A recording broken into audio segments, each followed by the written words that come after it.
At the wedding, my fiancé tried to win Sunny's favor by deliberately shouting her name at me. "Sunny, I love you." Infuriated, I smashed the bouquet in his face and called out to his cousin, "Calvin, I love you." "Do you love me?" Calvin chuckled. "Love? Wendy, what about getting engaged?" "All right." After my fiancé was severely beaten by his dad and kicked out, the wedding turned into an engagement ceremony with the same guests. "Today is my wedding with Oliver."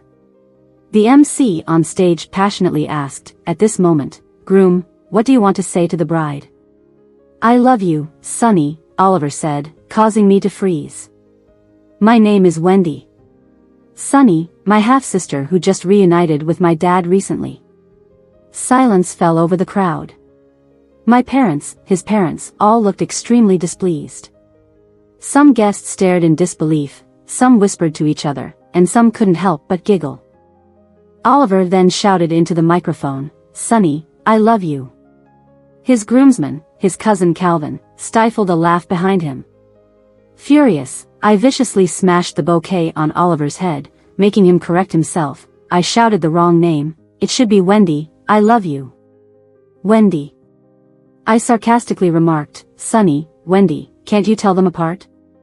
"Oliver, I don't believe it. Do you not know the difference between Sunny and Wendy with all the roses on Valentine's Day, and all the symbolic gestures on every holiday? When I had cramps during my period, you made me ginger soup. Did you not know the difference between Sunny and Wendy? When my shoelaces were untied, and you bent down to tie them for me, did you not know the difference between Sunny and Wendy?" If I didn't have to lower his moral point and depict myself as a victim, I might actually start believing that he is genuinely good to me. Turning to his cousin Calvin, I yelled, "Calvin, I love you." "Do you love me?" Calvin paused, then smiled. "Love? Wendy, I love you too. Let's get engaged first." "Deal." As the guests were confused by our complicated relationship, my mom handed me my phone with a disapproving look. "No wonder she didn't come to the wedding today, look at the mess she's caused." I saw a notification on my phone, "Successful changes made to curvature setting, successful changes made to comfort setting." The bed in my bridal suite was slept in by someone else. I checked the remote monitoring and saw Sunny lounging in my bed in a bright red silk nightgown, my nightgown. The one I was supposed to wear on my wedding night. Then I noticed the unread messages on my phone. "Wendy, Oliver doesn't love you. He only married you under pressure from both families. Wendy, you must feel heartbroken hearing your husband calling someone else's name at the wedding. Let me tell you, he did it on purpose. Just to please me." Wendy, when he was planning to shout my name deliberately yesterday, I stopped him. I told him I wasn't interested, but he didn't listen. He even recorded the shouting video and sent it to me. I was so troubled by it. I didn't aim to pin all the blame on Oliver, it was his own doing. She probably didn't know that my phone could be connected to the large screen. In retaliation, I changed our dynamic album with Oliver to the chat interface on my phone. Everyone was shocked. Calvin raised an eyebrow and walked up to me. "Where did this shameless woman come from?" Before I could respond, my friend Cindy realized it, slammed her cup on the table, shattering it. "Have you ever seen such shamelessness? Uncle, did you invite us here just to open our eyes?" My other sisters also chimed in. "Uncle, when did your family suddenly grow a daughter?" "Uncle, I won't stand for Wendy being bullied at her own wedding." These socialites had seen scenes like this many times and quickly understood what was happening. Calvin pushed up his golden-rimmed glasses, sneered, "Bullying my fiancé, I won't stand for it either." With his fair complexion, enigmatic eyes, and sharp features, he exuded a sense of restraint. Their family background was either on par with mine or even better, which made my dad frown. No amount of protection for Sunny could save her now. It's a shame the wedding wasn't live-streamed. Sunny couldn't see how embarrassing she was, or how miserable Oliver looked. His father arranged a match with mine because Oliver was the second son, aiming to compete with Calvin's father. But Oliver's antics caused an immediate fight, with them rushing on stage to beat him up. "Dad! Mom! I love Sunny." Oliver was running around with his head in his hands, shouting his true feelings, more like a clown. Tomorrow's stock prices might plummet, Calvin remarked casually. Oliver's father then unleashed even more violence. My mom, unable to take it anymore, said to the security guard, "Get them out." My mom single-handedly organized and paid for the wedding. Therefore, Oliver's family of 3 was escorted out. Calvin's father immediately took the seat of honor, beaming and giving me a thumbs up. With all of Oliver's and my family and friends present at the wedding, my dad felt compelled to make a statement in front of everyone. "Don't get any ideas, we only have one daughter, Wendy, and this imposter pretending to be Wendy's sister is nowhere to be found." His heart wasn't in great shape, having just taken some medication to stabilize his blood pressure. His breathing was slightly labored as he spoke. My mom coldly snorted, "Birds of a feather flock together." Calvin seemed in good spirits, grinning at me. "This trip wasn't in vain, I've picked up a wife for free." And just like that, Calvin and I inadvertently became engaged. Luckily, the agreement with Oliver was to hold a banquet first before registering for marriage. After the engagement, Calvin and I went to deal with that $1 million mattress, while Sonny, with red eyes, sat on the sofa. My dad, on the other side of the sofa, sighed and coughed, looking like he had been scolded. He couldn't even bring himself to acknowledge Sonny as his daughter, especially after all the prominent families stood behind me at the banquet. She was the maid's daughter. My dad distanced himself from Sonny, and she couldn't hold back. "Dad.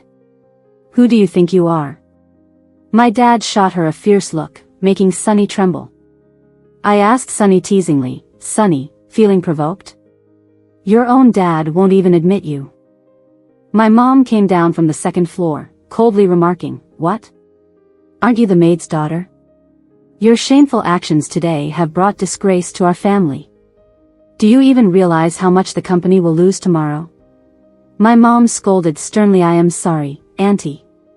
I was wrong," Sonny said meekly. "I've never slept in such a comfortable bed before, or worn such exquisite pajamas. I just got carried away and wanted to experience it for once. It's all my fault. I shouldn't have envied everything my sister has. I shouldn't have felt so resentful and unfair about why she has things that I don't have." While it seemed like she was explaining to my mom, her eyes were fixed on Calvin.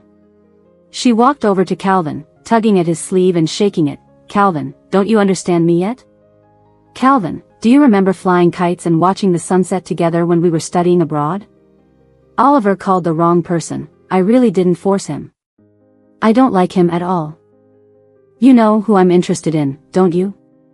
It turned out they already knew each other. Then why did Calvin just call me a derogatory term earlier? Calvin abruptly shook his sleeve. "Who are you? Are we close? Flying kites and watching the sunset during our study abroad? Are you talking about that group activity for all international students in our college?" He took off his coat and handed it to the maid. "It's dirty, burn it, Wendy. Your mattress is dirty too, burn it along with Calvin's. I'll have a custom-made one worth tens of millions for you." I chuckled. "One with gold trimmings?" "Diamond trimmings are also fine," he said, tousling my hair. I suspected he was intentionally provoking Sonny because her eyes were full of resentment as she looked at me. Just like 10 years ago. I grew up in my grandmother's house until I returned to my parents in middle school. By then, she had been living in our house for 5 years. In the role of the maid's child. My mom treated her and her mom well. Everything I had, she had too. We wore the same clothes, ate the same snacks, played with the same dolls, even attended the same school and were in the same class. I considered her my best friend, never hiding anything from her. But she didn't even let me have a final meeting with my grandmother. That day, during evening study session, her seat was empty. I kept feeling restless and on the verge of tears as I couldn't solve a math problem. The math teacher, annoyed by my difficulty, asked me to solve it by the lockers. Passing by, he asked in surprise, "Wendy, why haven't you gone home? Your dad called during dinner, asking me to tell you to hurry to the front gate, he's waiting there." I was about to start a meeting, so I had Sonny pass on the message. "I even approved your leave note, didn't she give it to you?" Sonny was still hidden by my dad back then. Something must have happened. I hurried back home, but they were not there. Even her mom, our maid Mary, was not there. There was a note on the table. Wendy, grandmother is critically ill. We couldn't wait for you. Hurry to the central hospital when you see this. I was too preoccupied with my grandmother. I don't even remember how I managed to stop the car or urge the driver to drive faster. I felt surreal. The street lamps along the way were glaringly bright, hurting my eyes. The uncle at the operating room door had red eyes. When he saw me approaching, he grabbed my arm. Wendy, why did you take so long? Before your grandmother went in, she kept calling for Wendy. I looked blankly as the light at the operating room door went out, seeing my uncle squatting on the floor, his shoulder jerking as if wanting to escape. A voice clamored, turn around, as long as you turn around, everything is fake. But my dad came out, forcefully pushing aside the crowd, grabbed my collar, and slapped me hard across the face. There was a salty sweet taste on my lips. Wendy. Grandmother was critically ill, and even Sunny knew to take leave to send her on her final journey, but you were worried about missing studying? What's more important, family or studying? Blow after blow, kick after kick, even my mom and uncle's attempts to stop him couldn't prevent his relentless kicking. He wanted to kick me to death. He never liked me. He always treated Sunny better. I often wondered why he was always indifferent towards me when I was his biological daughter. It wasn't until later that I understood why. Every punch and kick landed on me. How could that pain compare to a white cloth shrouding that thin body, pushing my grandmother, who used to tell me stories under the moon with a fan in hand? My grandmother, using a cane to send me off to school, watching me leave every time with tasty treats hidden from me, now laid under the white fabric. And I hadn't even managed to say goodbye to her. And she couldn't forget me before she passed away. To make it worse, Sunny was by my dad's side saying, Uncle, Wendy didn't do anything wrong. She just loves studying too much. Wendy, you shouldn't prioritize studying over your grandmother. Just as my dad was about to hit me again, she insincerely held him back. Uncle, it's all my fault. I should have advised Wendy before we returned. I'm to blame too. I coldly stared at her, then walked away pushing the cart. Those days were a blur. When they took my grandmother to the crematorium, I ran away. I couldn't bear to watch my beloved grandmother turn to ashes before my eyes. After the burial, everyone knelt in front of the tombstone crying, while I stood there blankly staring at my grandmother's name on the tombstone, feeling bewildered. Would I never see her again? Back home, I sat at the dining table dazed, and Mary brought me a bowl of lotus seed soup, saying, Wendy, you haven't been eating much these days, have some to fill your stomach. I mechanically brought the spoon to my mouth. At that moment, my father and Sunny walked in. Sunny came up to me, looking distressed. Wendy, do you have no heart? Grandma is gone, and you didn't even go to see her one last time. When we sent her off to the crematorium, you were nowhere to be found.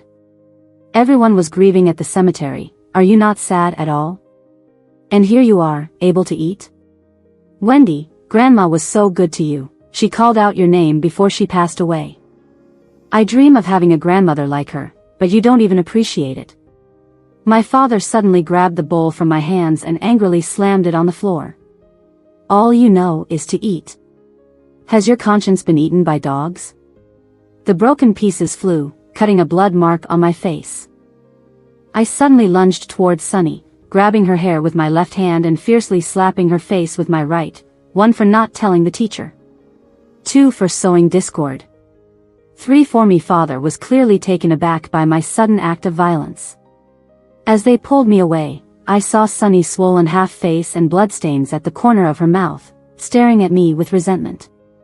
Like a stray dog, I fled. After my mom's funeral, I rushed to the company to confront her. At a red light, I saw an old lady with white hair helping her 7 or 8-year-old granddaughter fix her hair, saying how beautiful she looked. Her words echoed in my ears, and tears poured down my face. The green light came on, the old lady and the little girl walked away. And I sat on the curb sobbing uncontrollably. A handkerchief of blue-gray plaid was offered to me. It'll be okay, it'll pass. I looked up, and the sunlight spilled on the guy's shoulder, giving him a golden edge. His face was partially obscured by the light and shadows. Calvin, your girlfriend? Did you mistreat her? A car stopped in front of us, a young man teasingly said. The guy handed me the handkerchief, smiled gently, and said, crying won't solve anything. He turned and got into the car. I wiped away my tears, holding on to the kindness of a stranger tightly. My mom, always raised to be mild-mannered and gentle, but upon seeing the bruises on my face, she clenched her fists. Did your father hit you again? I nodded and recounted everything to her, and she hugged me in tears, apologizing for not protecting me. For the first time, my mom argued with my dad, demanding Sunny and her daughter be kicked out, or she would divorce him. My father conceded. He couldn't bear the thought of divorce with my mom. Soon, Sunny transferred to another school. Before leaving, she stood in front of me with her backpack, her eyes full of venomous hatred. Wendy, I hate you. Why do you get to have what I can't? Those things that should have been mine. Why do you get to live proudly in the sunlight, while I am left scrounging like a rat in the sewer? Wendy, just you wait. I will come back and take everything that belongs to you. Now, she's back. A few days before my wedding, she demanded my father transfer a powdered milk company to her name. With tears and tragic car accident stories, my father's emotions were stirred, and in front of my mom, she called out, Dad, how much longer are you going to hide me? I am your daughter, yours and Mom's daughter. My mom realized how ridiculous and pitiful she had become. When my grandfather passed away, my mom, preoccupied with stabilizing the family business, had to send me to my grandmother. And his mistress, as a nanny, was able to stay by his side for 5 years. I watched my mom's face turn pale, trembling lips, a bitter and ironic smile, before she finally collapsed on the couch. Calvin, seeing her distress, reassured her by saying he would always follow her lead and never overstep. Give it to her, my mom said quietly, but insisted on setting up the company separately without the production line. Sunny contentedly settled in our home, awaiting my wedding day. I questioned my mom later, and she simply said, the higher you climb, the harder you fall. My mom seemed different now, not the same as 10 years ago. Now, Sunny watched as Calvin directed workers to remove the mattresses from our backyard, cutting them into shreds with an electric saw. Turning back to see her staring fixedly at Calvin, an uncomfortable feeling crept into my heart. Wendy, like I said, she looks determined. She will take back what should have been hers. In his pursuit of my mom, my father ended things with Mary, only to cheat on her after marrying my mom what was rightfully hers. I turned around, grabbed her collar, and gave her 3 slaps in a row. 1 for being shameless, stealing someone's husband. 2 for being a disgrace, sleeping on someone's mattress. 3 for you, you scum. Calvin, surprised, turned to me and gave me a thumbs up as I stood there holding Sunny's head by her hair and pressing it down. I sneered, Sunny, are you referring to those days that belonged to you, living like a dirty rat in the sewer? Or are you claiming back a scumbag who left his ex to climb the social ladder and then cheated on her with a woman who intervened in others' marriages for over 20 years? She screamed, scratching and struggling, leaving a bloody mark on my hand. Wendy. My father stepped out, and I smirked at him oddly. What? Dad, feeling sorry? Finally regretting? And now you feel sorry? Will you faint every time you feel sorry? I let go of Sunny. Finally standing up, she adjusted her hair, her eyes filled with a hatred that seemed ready to swallow me up. She held back her anger, bit her lip just right, and tears welled up in her eyes. Dad, I know I was wrong to sleep on Wendy's mattress, but I didn't mean to provoke Oliver. He insisted on showing his affection. Dad, am I not your child too? Isn't Wendy being too harsh? My mom is in heaven. Just as my dad was about to scold me, Calvin walked over, frowning. Wendy, that's not like you. How could you hit someone? A turn of events. Look at your scratched bloody hands. Remember to call me if you need to hit someone.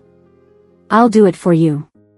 And if you dare to provoke my fiancé again, I won't hesitate to break the norm and hit a woman. With an icy and fierce look, Calvin stared at Sunny. He grabbed my hand. Let's go, let's get some medicine, my dad said from behind us. Wendy, calm down. Move the mattress somewhere else to burn it. The smoke is polluting the environment. Sunny really had a grip on my dad's weak spot. She knew that as soon as she mentioned his deceased wife, he would feel guilty and let her have her way. But not me. I turned back. Dad, let's take it slow. Just burn a tiny bit every day. So, my mom hired someone to burn the mattress at our house, even bought a pollution-reducing incinerator. It took a whole week to burn it. Sunny was so frustrated that she ended up demanding a villa and moving out on her own. A week later, I came home from work to find the house decorated with rose petals scattered all over the floor. Colorful balloons were floating on the ceiling. Calvin walked over the rose petals to me, then knelt down on one knee. Wendy, marry me? Let's go register tomorrow. During that week, he picked me up from work every day and took me out to eat delicious food. I wondered why he was acting different today. It had only been a week. Was it too soon? I remembered the embarrassment Oliver caused me at the wedding, and I felt anxious.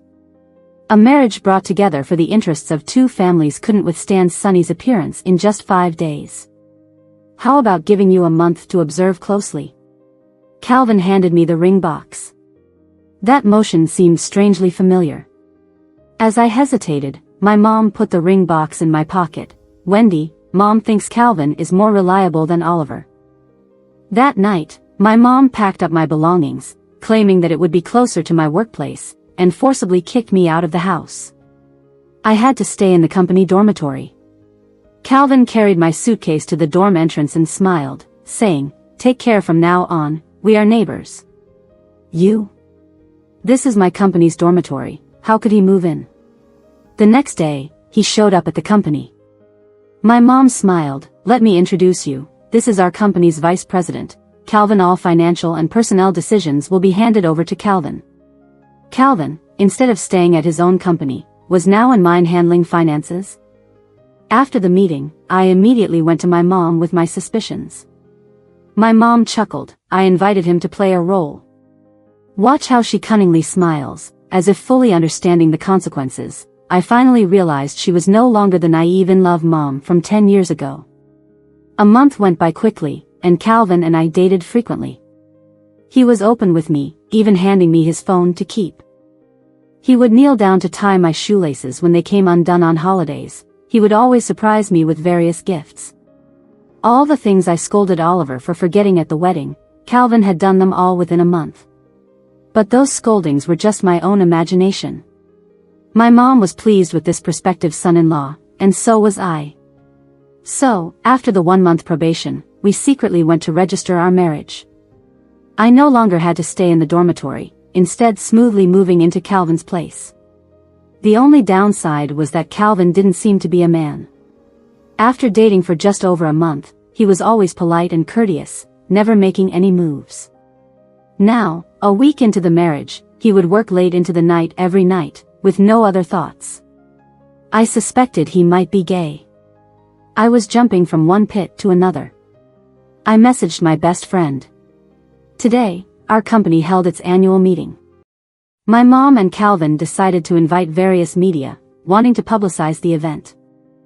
As Calvin's newly transferred secretary these past 2 days, I could hardly be of any help, so, at the annual meeting, I was still discussing with my best friend how to find out the truth about him. Who else has to secretly investigate whether her man is into men or women? How do you find out what his preferences are? My friend came up with a wacky idea. How about something exciting, like clothing or role-playing? It was a great idea. I searched online for some dynamic images and sent them over. How about a nurse's outfit? If he doesn't like hospitals, it might backfire.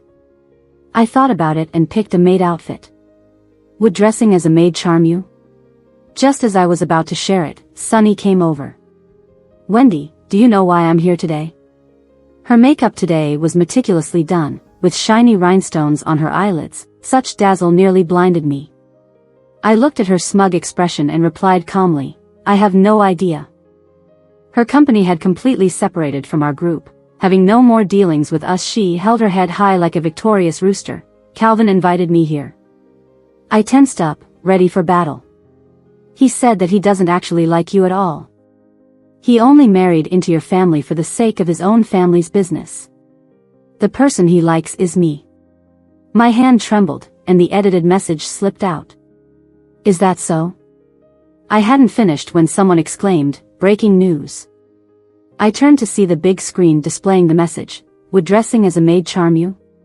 Under the spotlight, Calvin furrowed his brow, looking extremely unhappy.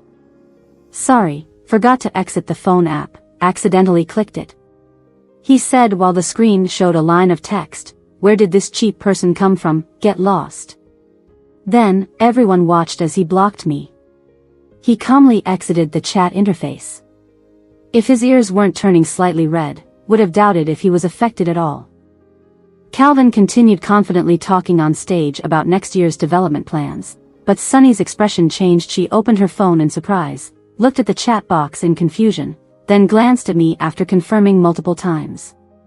I smiled at her and asked, "What? Did you think he blocked you?" Sunny pointed at me and I shook my phone. I sent him the messages, so what's the matter? She immediately ignited hope again, thinking that Calvin disliked me. Little did she know, Calvin had 2 phones, and most of the time the phone he used to contact relatives and friends was in my hands. I was the one who chatted with her and invited her all these days. I intentionally set my image to be the same as Sunny's and used the same nickname. Wendy. My best friend called and urged me to check the hot search. I opened the hot search, and 3 out of the top 10 spots were dominated by Calvin. Netizens were busy guessing who sent Calvin that message. Everyone turned into little detectives, interpreting and speculating. Finally, a comment caught everyone's attention. Calvin's company belongs to Wendy's family, and the previous subsidiary was taken over by Sunny. They say this Sunny might be Wendy's father's illegitimate daughter. Would Wendy's mother actually agree to let the illegitimate daughter take over the subsidiary? Don't be ridiculous. Seizing the moment while netizens were actively discussing, I posted on internet, showing a marriage certificate. I added a sigh. Calvin has always been pure and has never been involved with other women, not even me, who rarely gets close to him. You guys better stop worrying. As a result, netizens stirred up another wave of curiosity. In the midst of shock, netizens came to their senses. Calvin and Wendy have gotten married, so why would Sunny send him such messages? Considering what happened at their previous wedding, the answer was becoming obvious. Is this woman crazy? Why is she fixated on Wendy's man? Sunny clearly noticed her newfound infamy. She looked at the curses from netizens in the comments, her face extremely unsightly. Wendy, you're truly cunning. I smiled and replied, Sunny, you learned it all from you. How can you blame me for how things turned out like this? She lunged at me to slap me, but I firmly held her wrist. 10 years ago, after being beaten up twice by you and that coward father of mine, I started practicing kickboxing. Little did I know it would come in handy now. The media captured the moment when Sunny tried to hit me. That night, I returned home and sat in the study to write. I vividly recounted how Sunny intentionally didn't relay messages from my teacher, left little notes, and provoked my father's wrath, leading to me being beaten up severely. In the article, I didn't mention that she was my father's illegitimate daughter, only that she was the daughter of our maid, Mary. Just after posting it, the engagement skyrocketed. Former classmates replied corroborating my account, further fueling netizens' anger. The maid's daughter, have you no shame? It's giving me a headache. I want to slap her a few times. When Calvin returned, I was in the study checking replies. I waited 10 years to vent my anger. However, I still couldn't see the last side of my grandmother. I noticed Calvin standing at the study door staring at me silently. I didn't know when he came back or how long he had been standing there. After Calvin came back from showering, he stood at the door staring at me again. I felt awkward being watched by him, and asked, "What? Aren't you going to bed yet?" He nervously cleared his throat with a fist against his lips. I looked at him in surprise, seeing a tinge of blush spreading rapidly across his ears. What's wrong? He doesn't usually act this way in words and actions. Why does he seem a bit awkward now? Didn't he say he would enchant me? The next day, I finally got up from bed in the afternoon. Calvin had already prepared lunch. Wendy, I've taken a leave for you. You don't have to go for the next few days. After our honeymoon, I'll hand over all the personnel and finance affairs to you."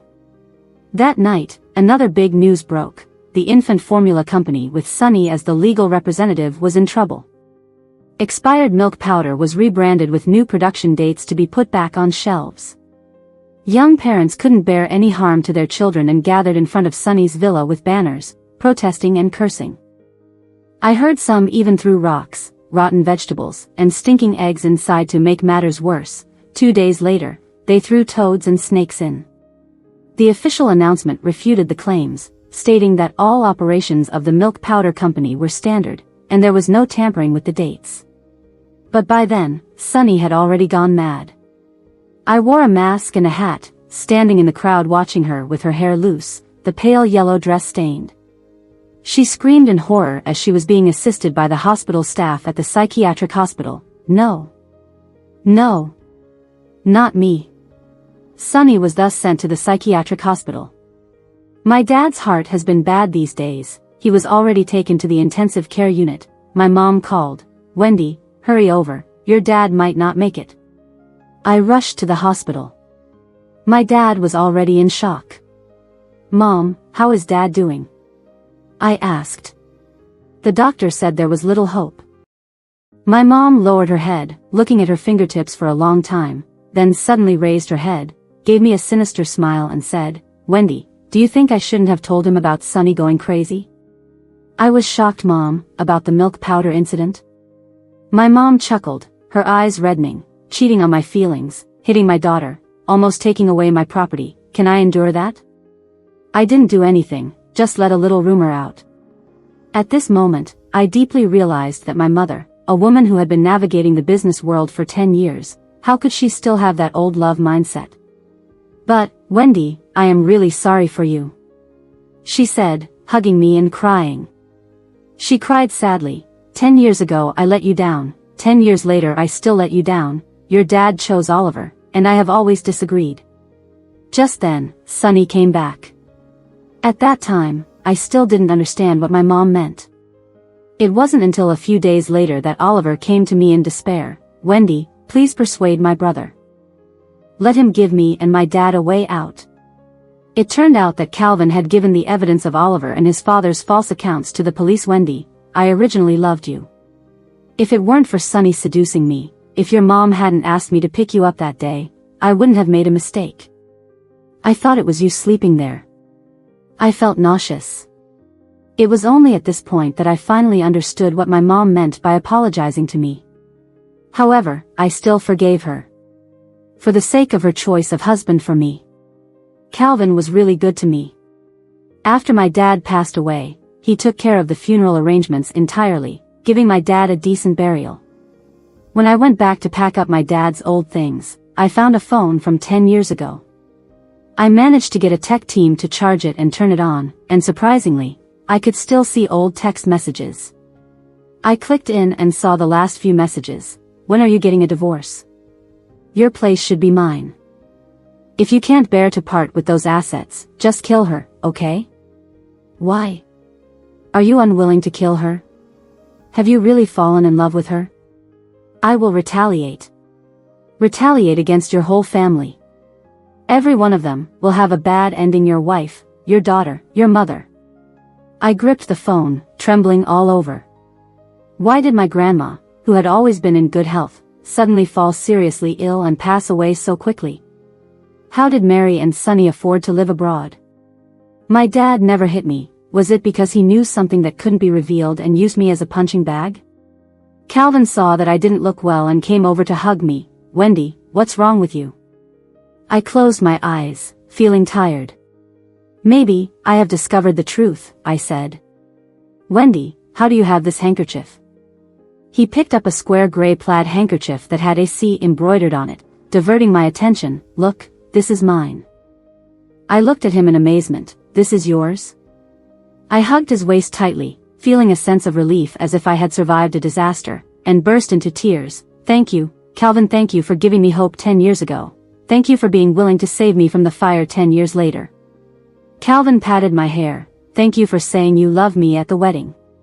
But, you cry as ugly as you did 10 years ago." It turned out, he had always remembered me.